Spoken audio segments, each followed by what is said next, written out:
Hello bros and welcome to SFX0 BroFive production. Next part, Sakura Fox Adventures. So we're gonna jump in to right where we left off last time. Wait, I just have to press return. Energy the likes of which I never known erupts from my body. The vines around me dissolve into nothingness, evaporated by the sheer energy exuding from me. Oh, I just saw it. There are a lot of tails. I think there are 9 tails. I can't really count them, but it looks like there are 9. The grass around my feet wilts and dies.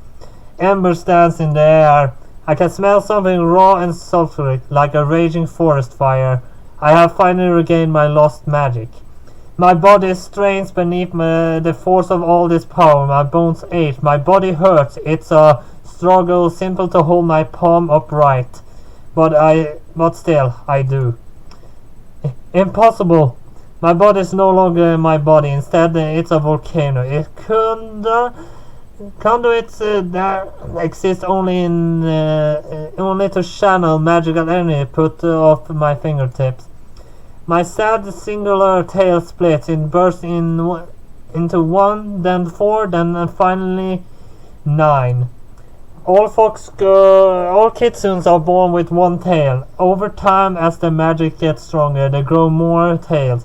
Most kitsunes end their lives with 4 or 5 tails. It's extremely rare for a kitsune to ever grow 7 tails, let alone 8, while 9 is the symbol of ultimate power.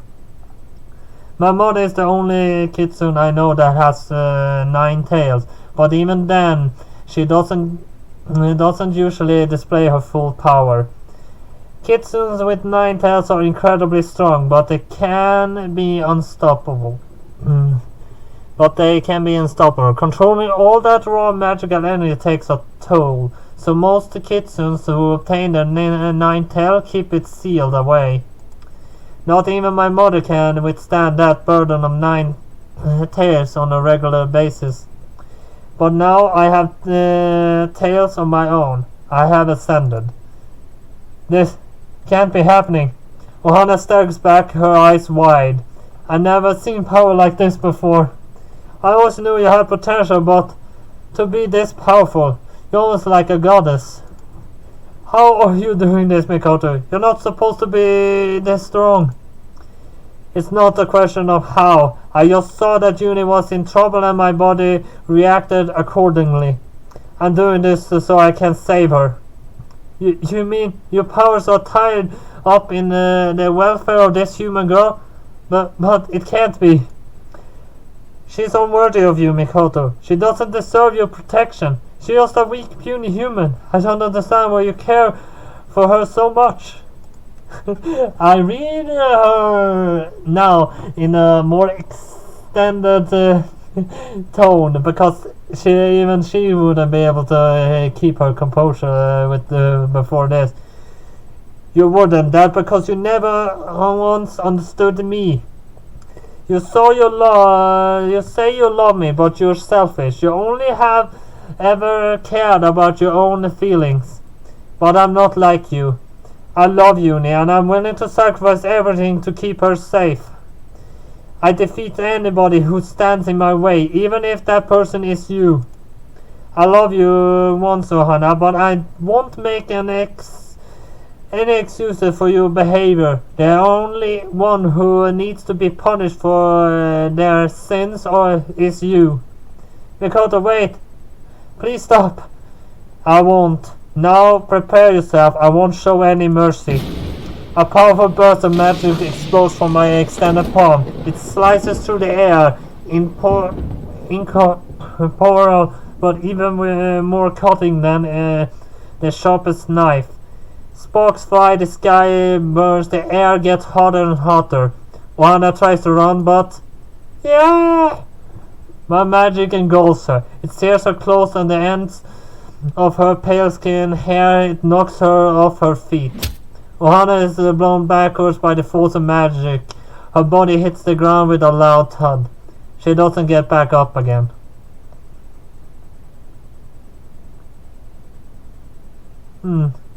How could this be? Ohana lies on the ground, her clothes torn, skin marked with cuts and bruises from the sheer force of my magical blast.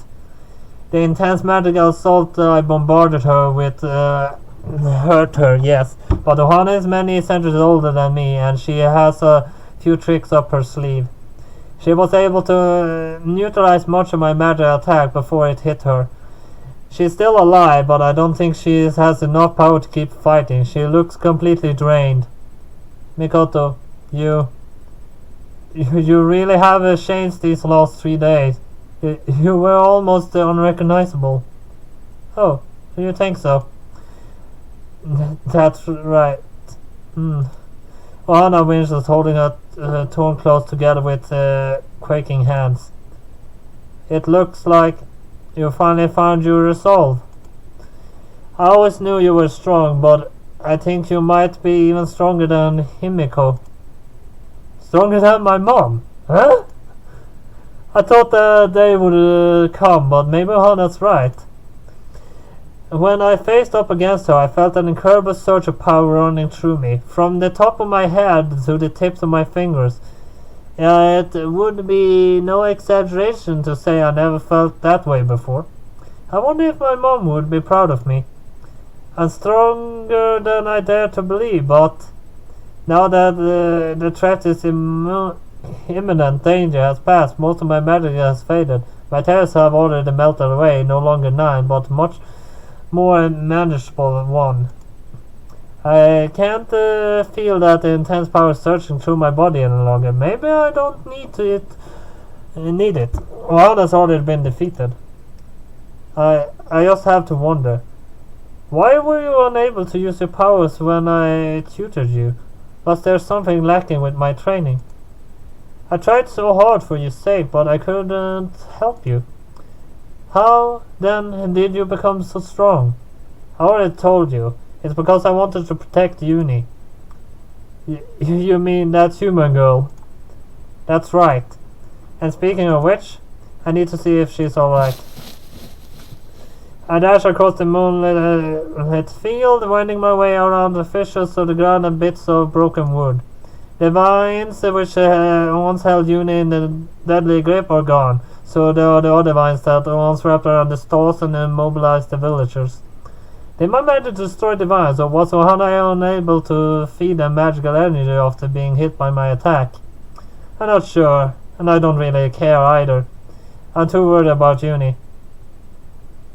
Uni, are you alright? I kneel beside Uni and lift her head onto my lap, carefully not to jostle her. I don't want to open up her wounds. Using the vestige of my fading magic, I repair her clothes and then peer at her face anxiously. Hey Uni, please.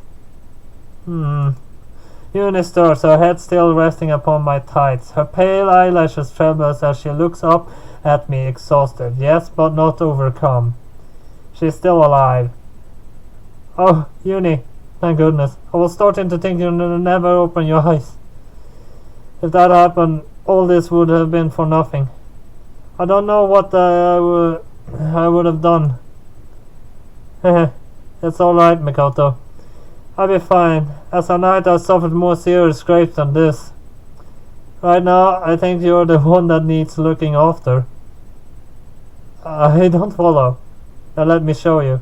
Uni brushes my hands away, then rises. She takes a seat beside me and nestles among the singed grass, and then leans in. She is so close, our faces are almost touching. Uni, what are you? Ah! My voice breaks off as, without any warning, Uni reaches out with one hand and whips her fingers beneath my eyes. Here, take a look at this. I cast my eyes over Uni's fingertips and see my few sparkling beads shining upon her fingers. But of course they're not the beads, they're tears. Huh? I sniffer, wiping my eyes with my own hands. Why am I crying? I don't get it. I should be happy. I am happy. I'm so relieved you're alright, Uni. Then maybe they're tears of happiness. You think so? Yeah. It's strange though. I never thought you were a crybaby. A crybaby. My face burns red and I pout. I'm not. I'm the future chief of Yamatai Kitsune, and my mother is Himiko. I can't be a crybaby. Besides, in case you don't remember, you were the one who was crying when I found you. If it wasn't for me, you would have been eaten by a slime, remember? Oh yes, I remember. I was grateful to you back then, and I still am now. I'm more grateful than you could ever know. I'm so glad I found you again, Mikoto. You really are my dearest, most precious friend. Uni. I should be happy, and I am, but my head's all messed up, and I can't keep my emotions under control. My eyes prickle with tears, and I sniff. Try to wipe them away before Uni can see, but it's too late. I'm just so relieved. I've always been useless, but I'm glad in the end I was able to protect the person I love. So you care about Uni that much. I thought it was a passing infatuation, but I think I understand now. Juana pulls herself upright and on unsteady legs and uses what little remains of her magic to fix her clothes. Then she surveys me, eyes narrowed in the dark. Your magic lay within you, untapped. You could use it because you had no reason. You couldn't use it because you had no reason to. You were only able to command your fearsome powers when the human was in danger. You fought against me for her sake. She is the source of your new abilities. She must be dearer to you than I ever imagined. Well, of course she is. Uni is the first friend I ever made, and she means much more to me than you. Anna winches, her lower lip trembling. You don't mean that, do you, Mikoto? After everything I've done for you. Oh yes, I'm super happy that you wiped my memories of my best friend. I forgot about Uni because of you. I didn't it for your benefit, Mikoto. Please try to understand. Did you? Heck, you're saying that to sound good, but this whole thing was never about me. You're a monster. How cruel it is to be called a monster by my own apprentice. I never wanted to hurt you, Mikoto. I just wanted to bring you back to the forest with me, where you would be safe. As if. I've been safe with you for most of my life, and I'm sick of it. I'm old enough now to know what I want. I want to stay with Uni. So you mean to turn your back on me? That's right. You've done nothing to deserve my sympathy. In fact, all I feel towards you now is disgust. For a powerful nymph, you're a lot more pathetic than I thought. Pathetic? Juana grimaces. I must admit, I do seem rather pathetic right now. I never wanted you to see this side of me, Mikoto, but I suppose you're right. When you first met that human girl, I was afraid she would entice you away from Yamatai and away from me. You've always been so rebellious, even when you were a little girl. I thought it was an endearing personality trait. It made teaching you a joy, but I didn't want you to leave me. Your mother Himiko entrusted me to look after you, and I knew she would never forgive me if I let you leave Yamatai with a human, no less. And I would never forgive myself either. I was worried about your safety. But no. Anna shakes her head. I was more than that. It was because I was selfish. I never should have taken your memories away from you.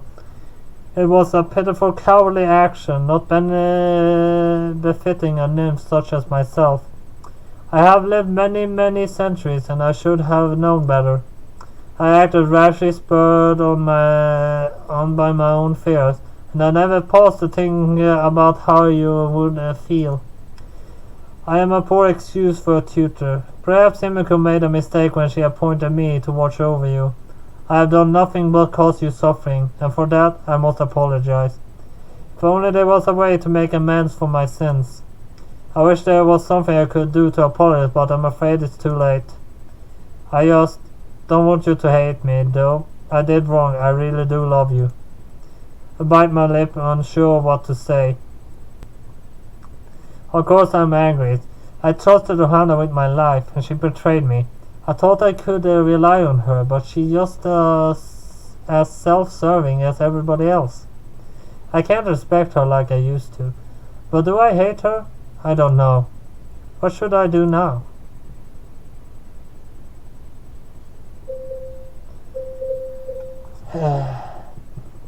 She did hurt everyone there. But I'm never one to hold grudges against anyone, really. I do forgive her. Even though after what she did. I look at Johanna and my eyes narrowed. I want to hate her, but my life would be much, much easier if I could turn my back on this wicked, manipulative woman who took apart my memories for her own personal gain. But by all rights I should test her, but I can't. For all her flaws, Johanna was my tutor for the better part of my life. She was my only friend in a sea of cold, callous whispers, and I loved her. I cared for her. I can't think of a way the way I did before, but I can't hate her either. Maybe that's why after a long pause... Alright, I finally shook these words. I will forgive you. Oh, Mikoto. Her eyes light up. She looks so relieved that her surge of pity courses through me. Does that really care about my opinion that much? In that case, she must really love me.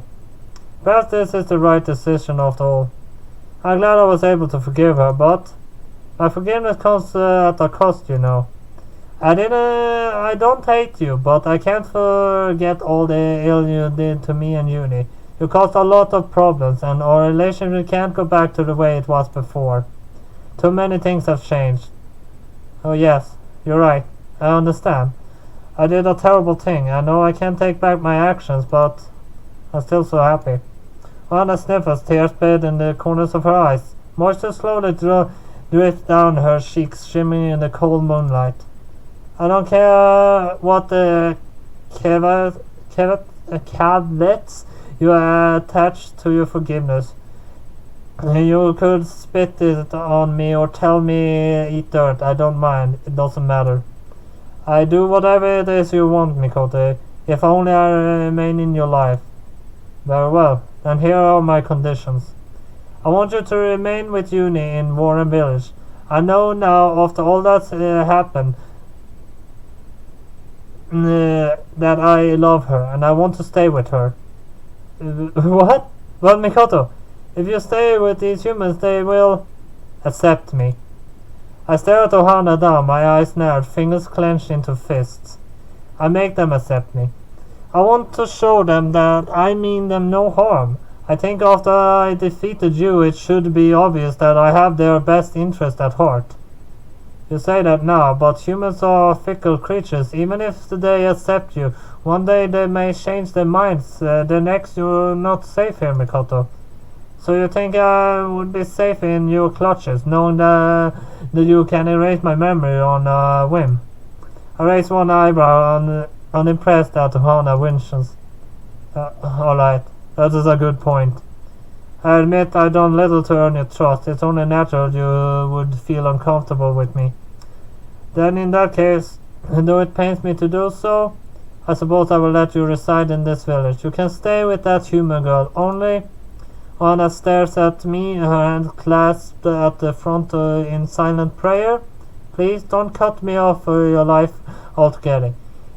If I can't see you again, then there will be no more reason for me to live. I'd go mad. She says that like she isn't insane already.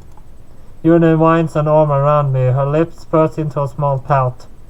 Are you sure you can forgive her that easily, Mikoto? I don't think she'll learn anything.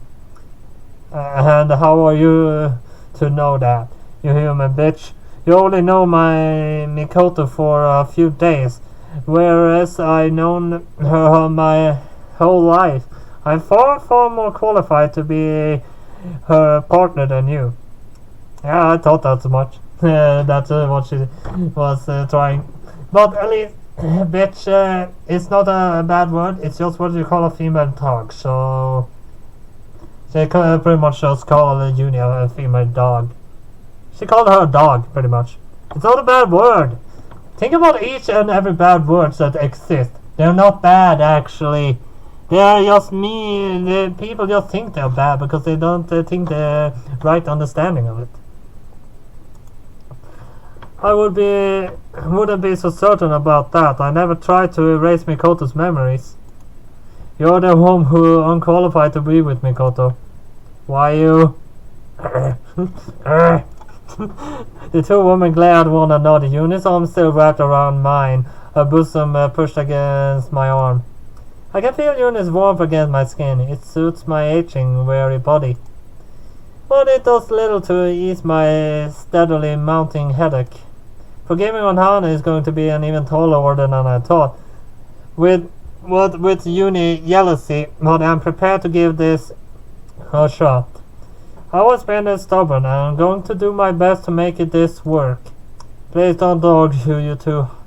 I haven't finished yet. Like I said, I want to live in Warner Village with Uni. There's nothing for me in Yamatai, and I never fit in there. My mother has probably lost all hope in me. I know she was training Shizuka to be the chief in her stead behind my back. I doubt my departure will change all that much. I have no desire to go back to that prison, but it doesn't mean I want to cut you out of my life, Anna. You can still see one another, but I don't want you to be my tutor. I'm not a child any longer, and I have no need for your guidance. I don't want you to be my superior instead. I would prefer it if we could be equals. Then maybe we'll be able to repair our relationship and we can be happy together, the three of us. Huh? Are you inclining me into the equation, Mikoto? That's right. You're the most important person to me, Uni. You're my lover, but Ohana is my old tutor. I want the three of us to be friends. I know she has a dim view of humanity, but I hope my spending time together she can realize that there are good humans in the world. I just want all of us to get along. That's always been my dream. Yuna and Ohana look at one another for a few months speechless. The wind blows through this desecrated festival. A few villagers stir, winching as they get to their feet. Life is slowly returning to the festival grounds. Despite Ohana's feud, nobody died. They were able to achieve a happy ending despite all those odds. And maybe that's why Uni relents. Oh, alright, fine. She pouts, evidently displeased. I don't like that woman, Mikoto. I can't pretend I like her either. Trust me, the feeling is mutual. If that's for your sake, though, I try to get along with her. I like talking to people from different cultures, and who knows, maybe in time we'll be able to put our difference behind us. I'm not so sure about that myself. I have no real desire to spend any time with a human being, but I can't totally ignore Mikoto's wishes now. I've controlled her for far too long. It's time that I let her make her own decisions. My love was selfish and destructive. In my madness, I wanted to keep Mikoto to myself and never let her go, but I was a fool. I hurt her a lot, and if this is my only way to make amends, then so be it.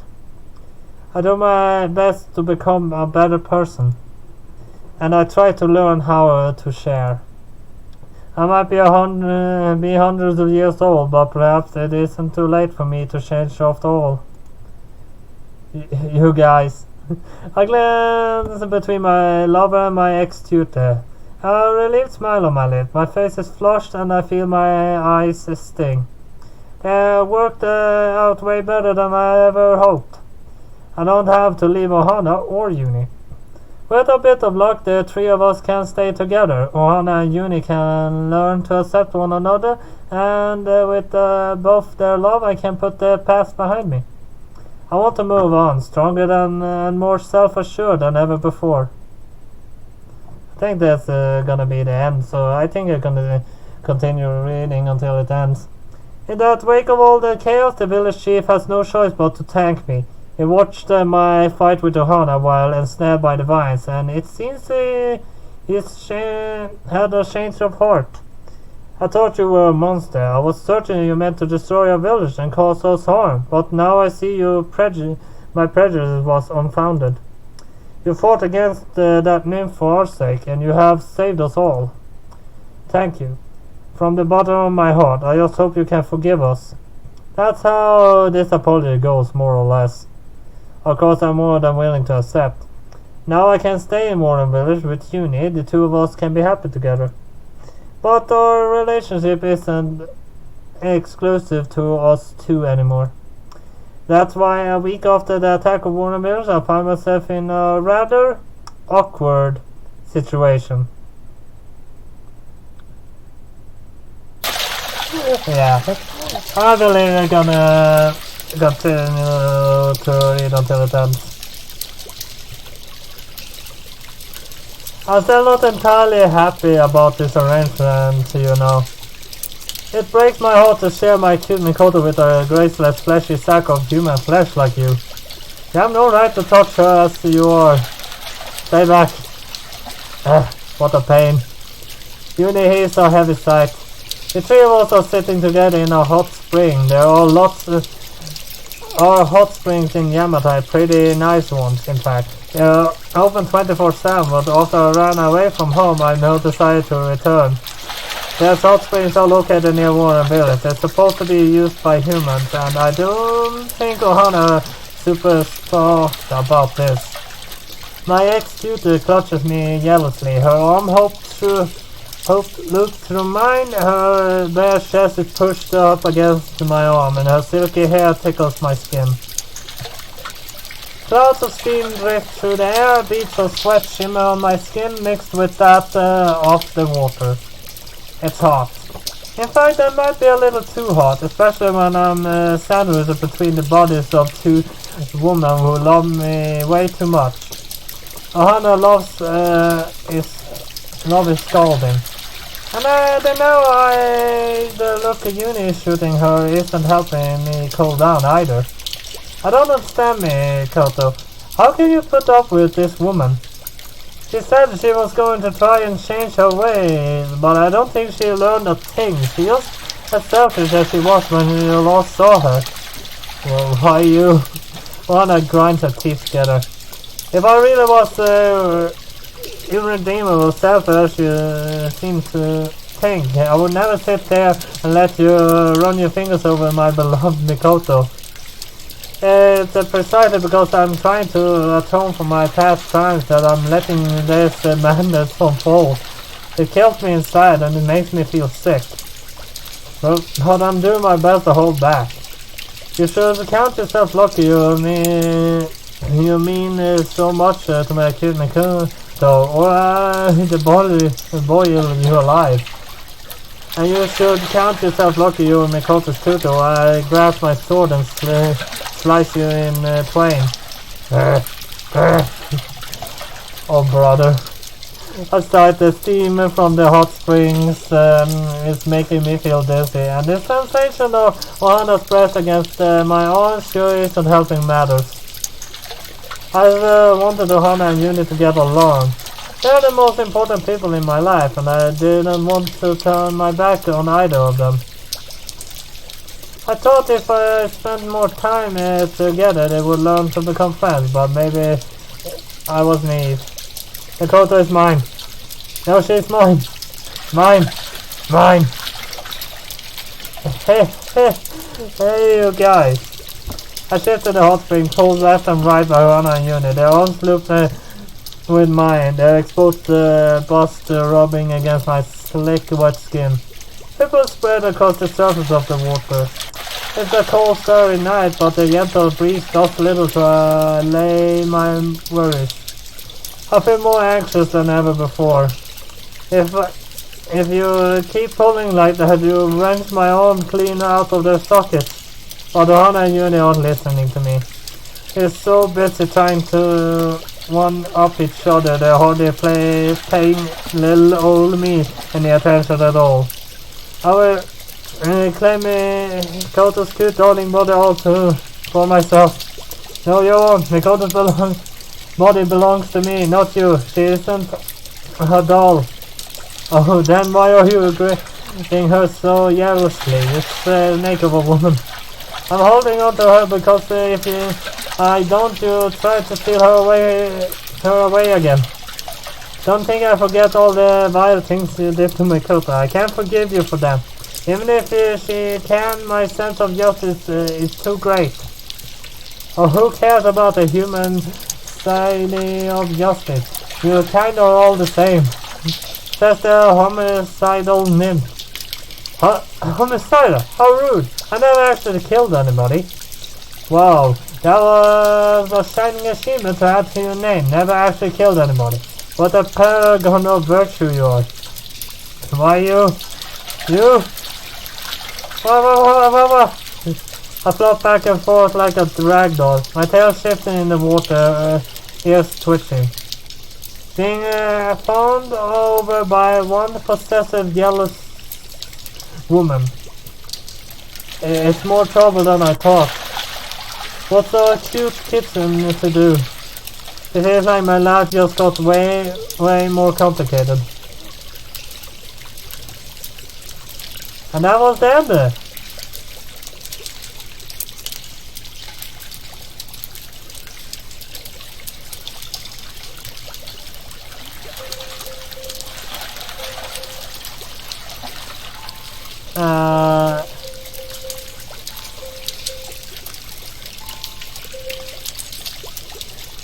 Yeah, I can't so that means that was all I had for Sakura Fox Adventures then. So next up, of course, is the end intro. All the pictures, I'm gonna unlock them right after this and put them all together and record some music and put it into. So you're gonna see the end intro right after this. So I know most people only look through the end intro, but I hope at least people also look through the story itself, because the story, in my opinion, are the best. But at least that means that was all I have for Sakura Fox Adventures. I'm not sure if what I'm gonna do next. I hope there's a new Sakura coming out soon, but I can see there went a lot of work into this. So I think they're actually not coming anyone out for some time. And of course, this when you hear me say this, it's a year after I read the actual end, because I have uploaded a year ahead of time. So at least the Sakura stories has a chance to be sold. And I feel like I can take a break whenever I want. But at least that means that was all I had for now. So at least hit like and subscribe, and I'll see you next time. Bye bye.